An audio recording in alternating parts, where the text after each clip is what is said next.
어느 나라 어느 사회건 흉악범죄가 많다는 것은 참으로 불행한 일입니다.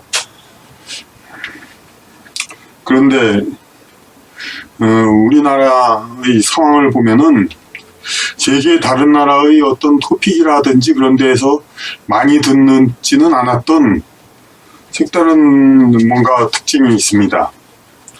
그것은 고령자에 의한 범죄가 좀 많은 것 같다는 것입니다.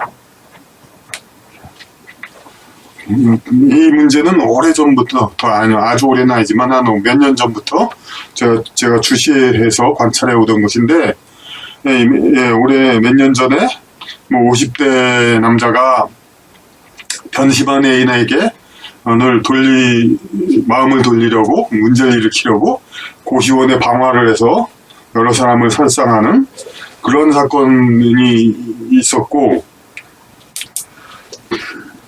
그 외에도 그러니까 숱한 작은 사건들을 건너뛰어서 저 유명한 보성 70대 어부의 4명의 젊은이 살해 사건, 배에서 이제 죽인 것이죠. 그리고 살인은 아니지만은 그야말로 우리 국민에게 큰 충격을 주었던 남대문 방화 사건도 역시 70대 노인의 사건이었고, 이외에 많지만 근래 또다시 생각나는 것은 근래 또다시 69세, 70세 된 노인이 단지 갈등이 있고 좀 밉다고 해서 자기 딸을 살해한 사건이 또 있었죠.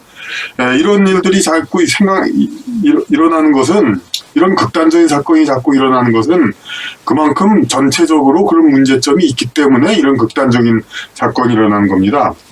예를 들어 어떤 과거에 노동자나 학생의 분신 자살 사건이 있다. 이럴 경우는 그 한 특정 사건에 연루된 특정인이 어떻게 예외적으로 문제가 있어서가 아니라 그 많은 상황 중에서 그에 근접한, 아주 그냥 종이 한 장으로 근접한 심정과 그 상황의 사람들이 많았던 중에서 극단적인 경우가 생겨나는 것입니다. 그러니까 우리 한국 사회의 중노년층, 나이 먹고 좀 인생을 좀 알고 좀 세상을 관조하고 좀 여유 있게 바라봐야 할 그러한 계층의 정신 건강에 상당히 좀 문제가 있지 않나, 그렇게 생각이 되는 것입니다. 근래 중국에서 제가 몇 번 가봤을 때 본 것인데, 중국이 가령 이제 국민의 민도, 국민 전체의 교양 수준과 예절, 그런 것이 높다고 보는 세계에는 별로 없죠. 옛날에도 오래된 얘기죠. 100여 년 전에도 공원에 중국인과 개는 들어오지 말라고 했던 일이 있었고, 그것에 분개해서 중국인을 위한 공원을 만들었더니 정말 공원을 엉망으로 만들고 그랬던 일이 있었다는 이야기도 있었고, 하여튼 근래라고 이제 크게 다른 것은 아닌데, 그래도 중국에서 공원 같은 데를 보면은 노인들이 어느 공원이나 마찬가지지만 한국도 그렇지만 많이 눈에 띄는데, 그들에서 좀 다른 느낌이 있었습니다. 노인들이 하나같이 인상이 아주 인자하고 평온해 보이며, 그리고 공원에서 하는 일도 이제 큰 붓에다가, 큰 붓이 아주 그냥 지팡이만한 붓입니다. 그런데 것에 이제 이만한 끝이 달려 있는데, 거기다 이제 물을 묻히면은 바닥에 이제 공원 바닥은 되게 비가 오지 않으면 마른 바닥이죠. 거기다 이제 물로 이제 글씨를 쓰면 아주 선명히 보이죠. 그런 방법으로 서예를 하는 것을 많이 볼 수 있었습니다. 그리고 또 혼자 혹은 여럿이서 그러니까 태극권 수련을 하면서 이렇게 자기 건강과 심신의 건강을 도모하기도 하죠. 이런 식으로 노후를 보내고 있는 것을 많이 보았습니다. 반면에 한국의 노인 하면은 많이 생각나는 게 파고다 공원에서 많이 모여가지고 낮술을 드시고, 그리고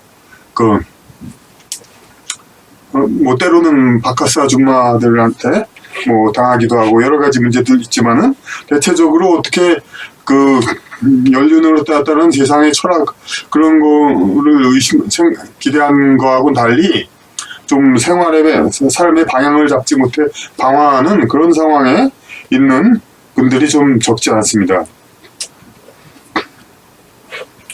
그런데 이런 것을 이제 어떻게 보느냐, 독특한 관점이 아니면 제가 특별히 발표 안 합니다. 이제 그런 관점을 얘기하려고 합니다. 그럼 한국과 중국, 아직까지는 한국이 분명히 더 선진국이고, 네? 그 평균 이제 그 학교 교육 수준도 한국이 더 높은데 왜 이런 일이 일어나는가? 그 중국은 그 평소에도 지적 직업이라든지 특별히 뭐 교사, 학자, 뭐 그런 어떤 변호사 이런 지적인 일을 하는 직업이 아니더라도 늘 한자를 쓰면서 생활을 합니다. 한자에는 많은 그 철학과 그 의미가 있기 때문에 거리의 간판 등에서도 그걸 접하지 않을 수가 없고 항상 그 글자를 보면서 생활합니다. 그러니까 그런 글자의 의미 그런 것을 자기가 원하지 않는데도 항상 그렇게 보면서 생활을 합니다. 그런데 한국은 아시다시피 이제 모든 문서의 한글 전용, 특히 간판에 있어서 거의 100% 이렇게 한글로 되어 있는데 한글은 아시다시피 아주 그 의미 전달에 아주 극히 일부분, 그 의미 전달에서 아주 간략화시킨 의미 전달이기 때문에 그 의미라기보다는 그냥 소리만 전달한 거죠. 더군다나 우리가 말하는 그 소리의 구분도 아주 정확하지는 않죠. 가령 그 말할 때의 말이라는 것과 타는 짐승 말 이것이 원래 전혀 다른다는데 한글로는 똑같이 쓰고 있죠. 그런 식으로 오히려 그 소리 언어도 이제 아주 상당히 단순히 간략하게 표기하는 아주 최소한의 전달 수단이기 때문에 전혀 한글을 보고 지내는 것은 지적인 향상에 도움이 되지 않습니다. 지금 이제 중년 혹은 어르신들은 중년은 조금 부족할지 몰라도 적어도 어르신들은 그 한자 교육을 받았던 세대이지 않느냐 이렇게 반문할 수도 있지만은 아무리 젊었을 때 한자 교육을 받았다 하더라도 이렇게 평생 거의 중년 이후 쓰지를 않으니까 다 잊어버리고 사실상 최근에도 엊그제도 그 수은회관 그 어떤 민족정기 그런 교육을 하는 곳에서 어느 이제 애국 인사분 그런 분이 강연을 하시는데 때때로 한자 어떻게 쓰는가를 그 청중한테 물어보시더라고요. 물론 그분의 교재에는 한자들이 많이 있습니다만은 별로 쓰지가 않으니까 이제 노인층도 지금은 거의 이제 쓰지를 거의 잊어버린 상태입니다. 하여튼 이렇게 그 평소에 어떻게 어떤 문자를 쓰고 항상 쓰고 그렇게 해서 어떤 식의 사고를 하고 있는가 이런 것이 그 인간의 어떤 생활상에 지대한 쌓이고 쌓여서 영향을 미치게 됩니다. 한국의 경우 어떤 자기가 지적 직업을 가지거나 일부러 찾아서 공부를 하고 그런 경우가 아닌 한은 머리를 계속 쓰면서 두뇌를 활용하면서 지적인 능력을 향상하고 평생 동안 그 세상 공부와 더불어 그 철학과학을 쌓고 그럴 여유가 많지가 않습니다. 국가의 목적은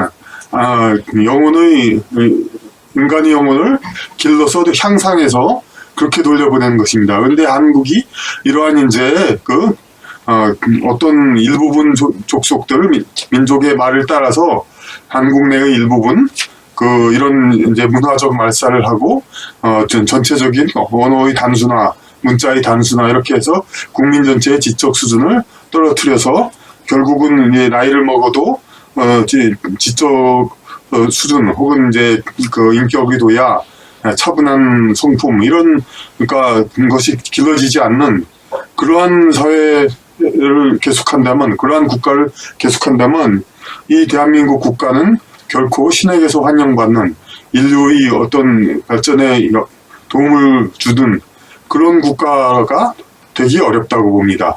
우리 사회 전반의 문화적인 풍토, 문자를 비롯해서 이런 것을 지금 시급히 바꿔야 할 시기가 되었다고 봅니다.